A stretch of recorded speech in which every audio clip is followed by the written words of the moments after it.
رسول پاک صلی اللہ تعالی علیہ وسلم نے فرمایا جنت میں ایک ایسا محل ہے جس کے اندر کھڑے ہو کے دیکھیں تو باہر سے سارا کچھ نظر آتا ہے، اور محل کے باہر کھڑے ہو کے دیکھیں تو اندر کا سارا حسن دکھائی دیتا ہے۔ تو حضور توجہ دلاتے تھے تو صحابہ میں شوق پیدا ہوتا تھا، یا رسول اللہ کس کو ملے گا؟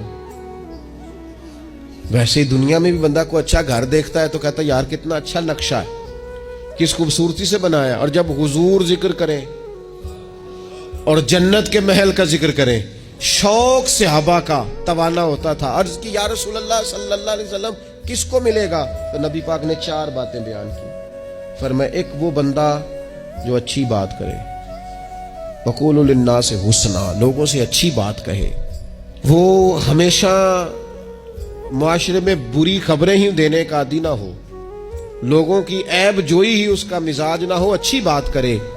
اور دوسرا رسول پاک نے فرمایا کھانا کھلائے، اہل ایمان کی دعوتیں کرے، اور تیسرا فرمایا کثرت سے روزہ رکھے، اور چوتھا فرمایا جب لوگ نیند کے مزے لے رہے ہو نا تو یہ اٹھ کر اپنے رب کی عبادت کرے۔ یہ 4 چیزیں جن لوگوں میں پائی جائیں حضور فرماتے انہیں وہ عالی شان محل ملے گا جس کی تعریفیں گویا خود رسول کریم نے بیان فرمائی ہیں۔